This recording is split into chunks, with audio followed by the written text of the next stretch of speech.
డైనోసార్లు ఏమైపోయాయి? మనం సినిమాల్లోనే చూసే ఉంటాం డైనోసార్లు. ఏనుగుల కన్నా పెద్దగా, బిల్డింగుల కన్నా ఎత్తుగా చూస్తే భయం వేసేలా ఉండేవి డైనోసార్లు. అవన్నీ ఒకప్పుడు మన భూమిపై నివసించిన ప్రాణులే. మరి అంత బలమైన భారీ డైనోసార్లు ఎటుపోయాయి అనేది తెలుసుకోవాలి. సుమారు 18 కోట్ల సంవత్సరాల క్రితం భూమిపై రెప్టైల్స్దే రాజ్యం అన్నమాట. ఈ డైనోసార్లదే రాజ్యం. వాటిలో అన్నిటికన్నా పెద్దది డైనోసార్స్. ఈ రెప్టైల్స్దే రాజ్యం అన్నమాట ఒకప్పుడు. వాటిలన్నింటిలో పెద్దదంటే డైనోసార్స్. దాదాపు 6 కోట్ల సంవత్సరాల క్రితమే డైనోసార్స్ మరణించినట్లు చెప్తారు. అంటే 18 కోట్ల సంవత్సరాల క్రితం డైనోసార్లు ఈ రెప్టైల్స్ ఉండేవన్నమాట. వాటిలోనే 6 కోట్ల సంవత్సరాల క్రితం డైనోసార్లు మరణించినట్లు చెప్తుంటారు. భారీ ఆస్ట్రాయిడ్ భూమి ఢీకొనడంతో అవి అంతరించిపోయినట్లు కొందరు శాస్త్రవేత్తలు అంటున్నారు. మరి కొంతమంది ఏమో భూమిపై చోటు చేసుకున్న మార్పులు, వాతావరణంలో వచ్చిన మార్పులు డైనోసార్స్ను అంతం చేశాయని చెప్తున్నారు.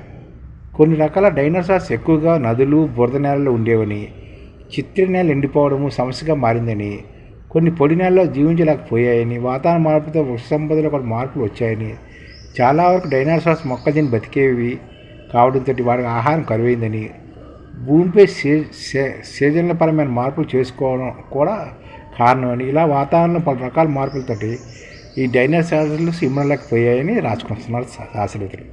క్రమంగా అవి అంతరించిపోయాయని, అంటే వాతావరణ మార్పులు ఇమ్మడించుకోలేక అది అంతరించిపోయాయి అనమాట.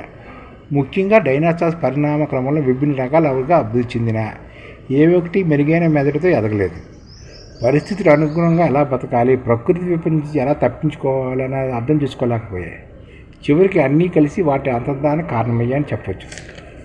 ఇందులో మనం గ్రహించాల్సిన నీతి అంటే మన చుట్టూ పరిస్థితులు ఎప్పుడూ ఒకేలా ఉండవు.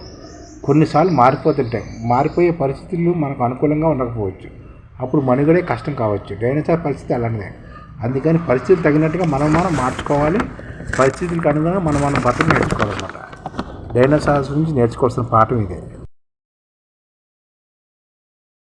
ఈ ఛానల్ ముఖ్య ఉద్దేశం ఏంటంటే, మన తెలుగు రాష్ట్రాల్లో 1 కోటి మందికి సంఘటిత రంగాల్లో ఏ విధంగా ఉద్యోగాలు ఇవ్వవచ్చు, కనీస నెల జీతం 30,000 వరకు ఏ విధంగా ఇవ్వవచ్చు, ఏ విధంగా చేస్తే ఉద్యోగాలు సృష్టించబడతాయో వివరిస్తూ ఈ ఛానల్ వీడియోలు వస్తాయి.